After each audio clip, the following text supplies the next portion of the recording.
Hi, welcome, welcome, welcome. I'm here in my favorite t-shirt. I love it. Soft. I'm on my couch. It's nighttime, and it's the right time for Restart by Gordon Korman. We're going to get started today with chapter 19. We're hearing from Bear Bratsky. It's his first, isn't it? Isn't it the first time we've heard from his point of view? We've heard about him, lots about him. But I'm pretty sure this is the first time we've heard his point of view. I'd like for you to turn to page 155 right now. While you're finding your place on 155, chapter 19, let's figure out what happened. Oh my gosh, that last chapter was my favorite. It was all about forgiving and forgetting, but mostly forgiving. Y'all, that just touched my heart. But here we find ourselves in chapter 19, Bear Bratsky. I don't know. I don't know how I feel. I do know how I feel about this guy. I think he's a bully, and he's been awful. And I think he's having a really hard time understanding the new Chase. Chapter 19, Bear Bratsky. When the announcement comes that there's an assembly, we're all psyched. I mean, why wouldn't we be? It's like get out of jail free card for a whole morning of classes. What's the assembly about? Who knows? Who cares? In the auditorium, the big screen is set up. That means they'll be turning the lights out. Perfect chance to catch a nap for the guy who was playing video games until 3 last night.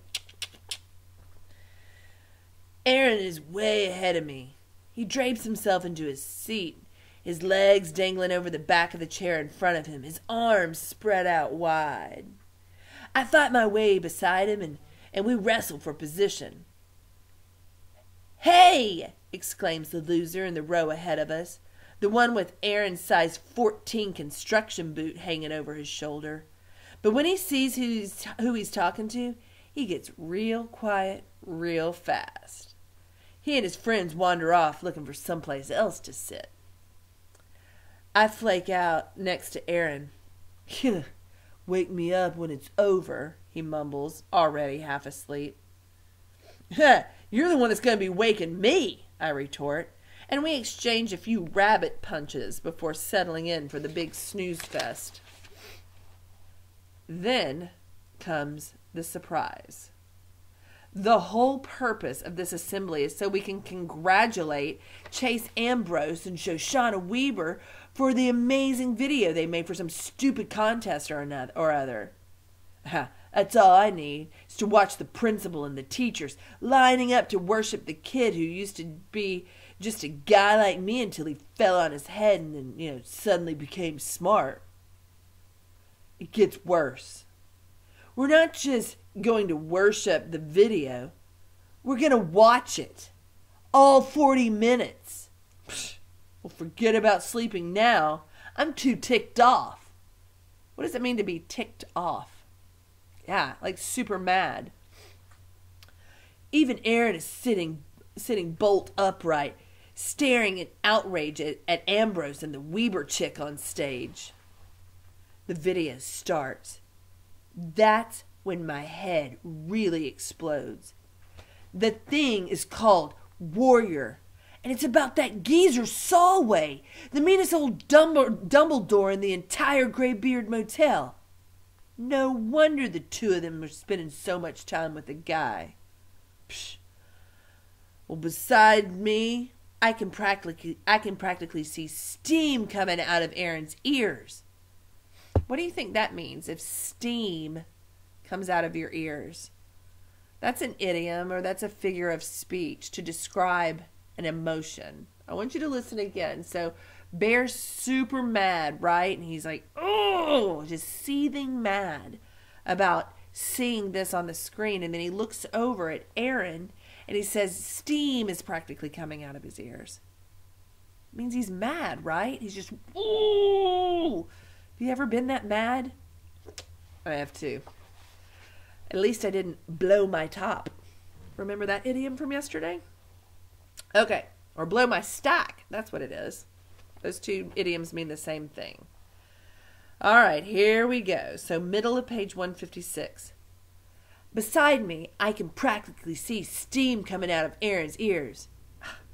Is it not enough for him to make us look like jerks by doing community service when he doesn't have to? He seethes. No, he's got to make a documentary about the place so he can brag to the whole world. And with Shoshana Weber, from the same family that got us put on community service in the first place. Psh, and I thought that guy was my friend.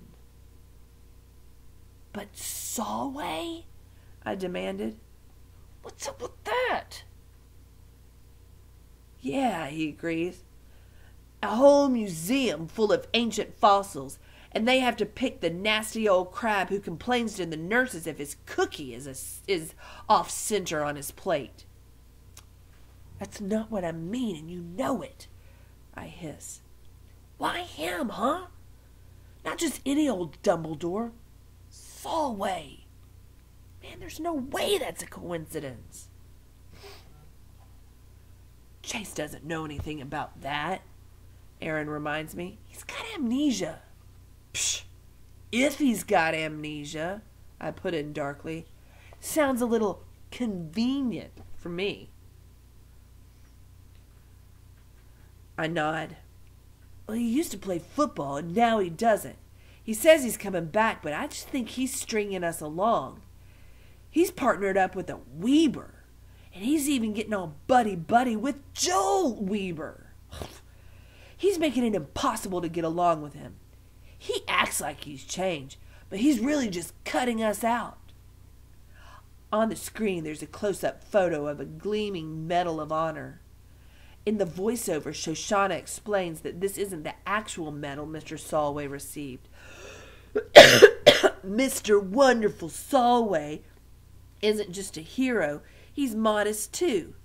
He never wore the dumb thing because he didn't want people to feel bad that because they don't have one. And over the years, he forgot where he put it. Psh, yeah, right, I mutter. Shh! Aaron hisses. When it's finally over, Ambrose and the Weber chick get a 5-minute standing ovation. Psh, that burns me up. It's another idiom that means getting mad. That burns me up since I know for a fact that the other kids were just as bored as I was. They bring the whole video club up there because they helped. Ms. DeLeo reads out a letter from the head of the Graybeard Motel, thanking the filmmakers for their awesomeness and the school for having awesome students.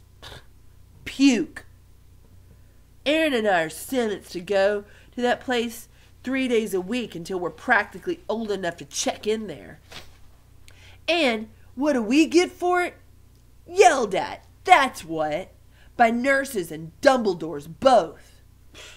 And Chase, who's worse than us, gets a love letter from the director. I've never been so happy to get back to the classroom. We can't just do nothing about this, I plead to Aaron as he takes his desk next to me. He's walking all over us, and we're letting him. For the very first time, he doesn't look at me like I'm crazy. I got an idea how we can jog his memory.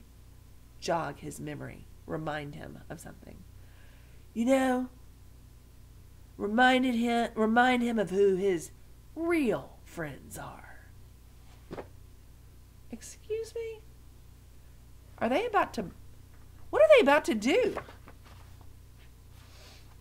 Sounds like they're hatching a plan to teach Chase a lesson.